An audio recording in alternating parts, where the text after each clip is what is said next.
Et salut à tous, j'espère que vous avez bien. Une nouvelle vidéo sur de l'ARC et cette fois-ci on roule pas, mais on va installer un sauve-cerveau GPM 1.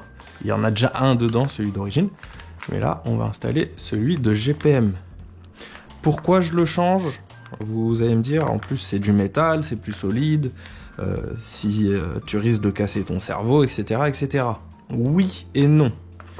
Pourquoi? Je vous explique pourquoi je le change. Mon cerveau, c'est un Power HD B2S. Il va jusqu'à 35 kg, amplement suffisant pour le max et pour le sledge. Pas besoin de mettre un 50 kg dedans. Sauf que problème, c'est là je vais tenir les roues. Regardez. Non, j'ai même pas besoin de tenir les roues. Vous voyez? Là, je suis à fond.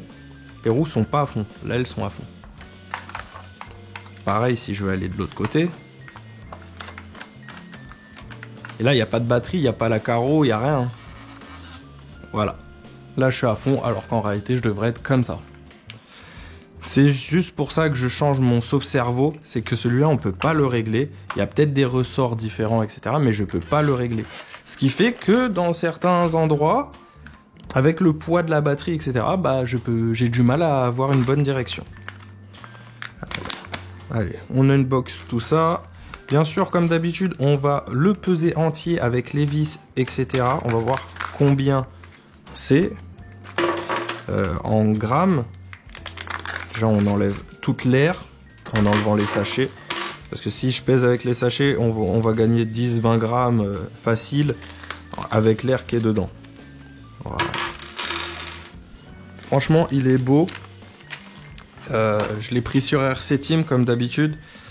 Pas comme d'habitude. D'habitude, je prends sur AliExpress, sauf que là, j'avais besoin des roues que vous avez vu lors de la dernière vidéo.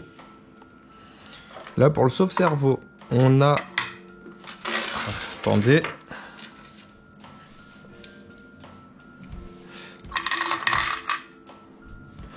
Un total de, je dirais, 60 grammes, même pas 58 grammes.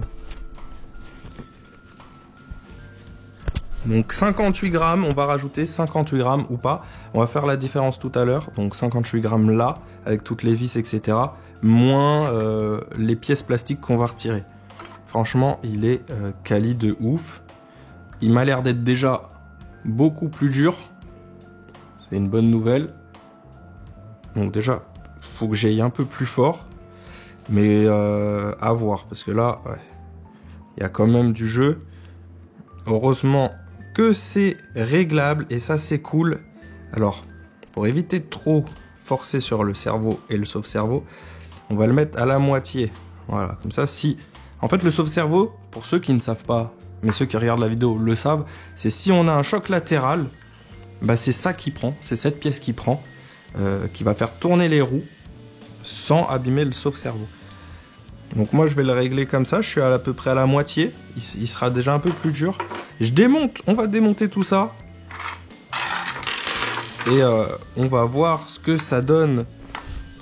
Il y a toutes les pièces, la barre de Karman, tout ça. Je sais pas si je dis les bons termes, mais il y a les petites rondelles, je sais pas où ça va encore. Bien sûr, prenez du frein filet. Important le frein filet. Bon. Déjà, pour accéder au sauve-cerveau, il y a 4 vis à enlever.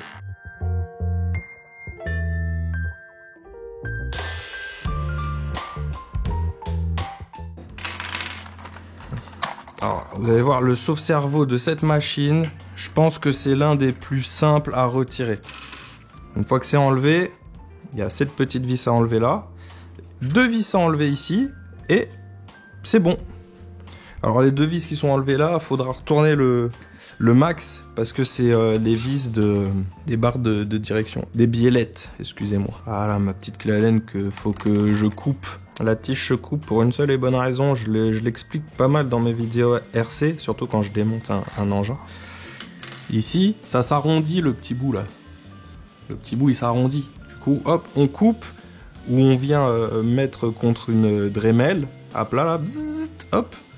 Et ça nous fait une clé quasiment neuve. Bon, après, elle raccourcit avec le temps. Mais bon, ça, on n'y peut rien. Là, faut que j'aille doucement. Parce que j'ai des joints ici que j'ai rajoutés. parce que ça bougeait trop, ça m'a saoulé. Du coup, moi, j'ai rajouté des petits joints, à moins qu'ils étaient fournis avec, je m'en rappelle plus. Faudrait que je regarde mon ancienne vidéo. Maintenant, on le retourne. Il va y avoir un peu de saleté qui va tomber. Non, même pas. Ok, même pas. Que je mélange pas les vis. Et je vais mettre ces vis là. Les vis nouvelles, je vais tout... Faut faire ça propre, hein. Je vois, il y a des petits boulons nil stop.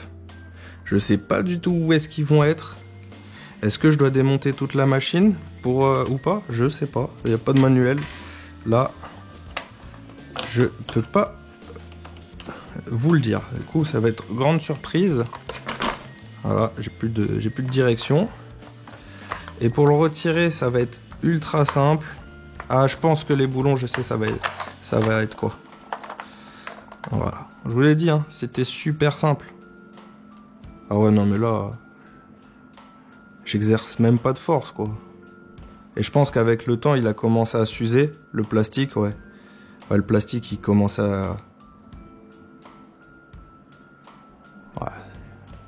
L'intérieur, il commence à être un peu usé. Et là, il a bien frotté, hein. Je pense que j'ai perdu en... J'ai un petit peu perdu. J'avais dit que j'allais le peser. Je sais plus combien on était en grammes, 58. Bien sûr, il me faut les rondelles. Parce que là, il y a les rondelles, il y a tout. Hein. On a 10 grammes de différence. 10, 15 grammes. J'arrive pas à l'enlever. Ok. On a 32 grammes, 58. On est à peu près à... on est à 26 grammes de différence. Il y a 26 grammes de différence, mais bon.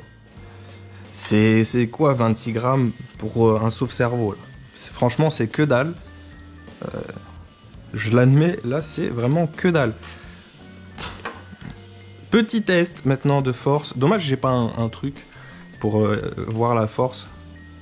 Du coup, je vais le tenir comme ça. Ok. Voilà, on va le tenir comme ça. Là, je fais pas trop d'efforts. Ouais, vu que j'ai pas mis la barre, j'ai pas de soutien. Mais déjà là, je force un peu plus. Mais on va le serrer encore un petit peu.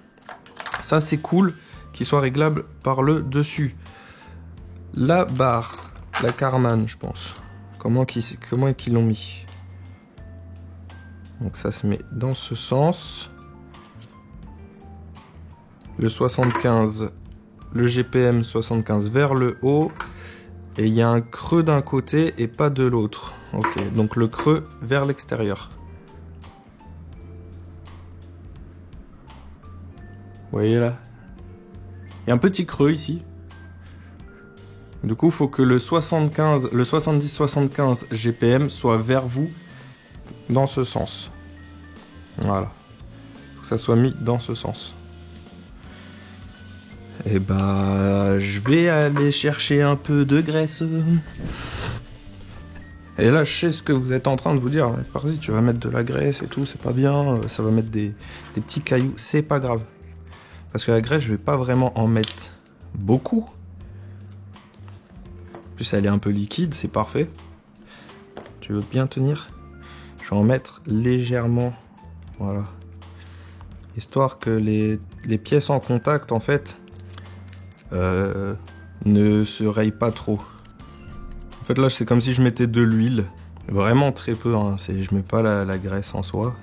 La graisse, je la mettrai dedans. Voilà. C'est juste histoire de huiler, on va dire. Du coup, dans quoi ça se met, dans quel sens? J'avais dit dans ce sens. Mais après, il y a ça à mettre. Ça se met par en dessous. C'est ingénieux de ouf. Mais par contre, ouais, là, faut graisser. Là, faut mettre une goutte d'huile, de graisse, de ce que vous voulez, histoire que les frottements se fassent bien. Alors, j'ai pas mis la rondelle de calage. J'ai essayé. Quand j'ai serré ça bougeait plus. Que là, on voit que c'est quand même assez fluide. Ça sert pas. Peut-être que la rondelle de calage servira à mettre les biellettes. Je sais pas encore. On verra.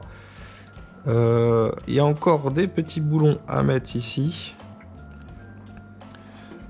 un ici et un ici, mais ça on le verra après. Je vais mettre les vis noires ou pas, ou peut-être garder les vis chrome.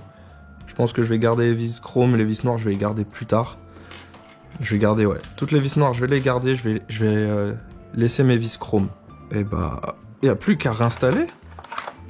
Un peu la galère, mais allez, faut rentrer dans le trou. C'est juste, franchement, parfait.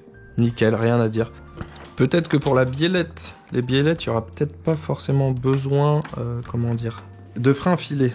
Il y aura peut-être besoin de frein filet ici, en haut. Voilà, j'ai tout GPM, hein. GPM, tout GPM. Ah, voilà. Ok, je vais le laisser comme ça. Et sur le terrain, je ferai mes petits réglages et je verrai... Normalement, je fais pas de backflip, de trucs de fou furieux, hein. Du coup, il y a très peu de risques que je casse quelque chose. Très peu. En tout cas, que je casse le cerveau de direction. Et ensuite, il n'y a plus qu'à mettre toutes les vis, à revenir fermer tout ça.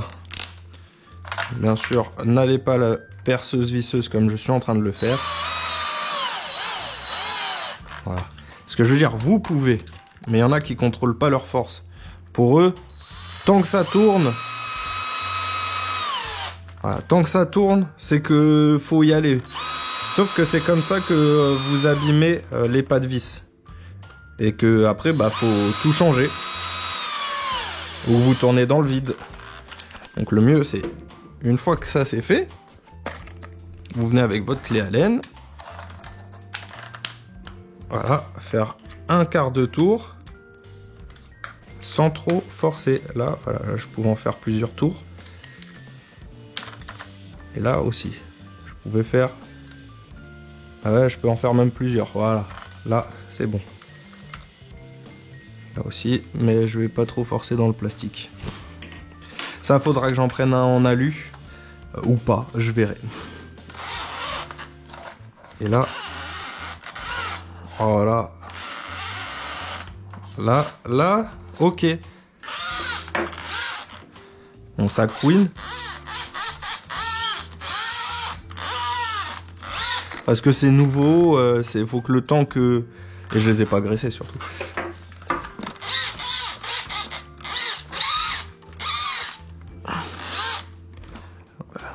La direction est un peu dure, mais faut qu'elle se fasse.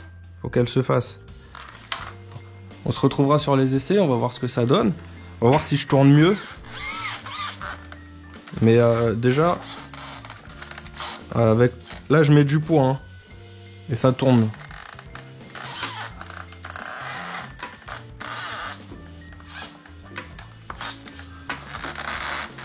Ouais. Ok.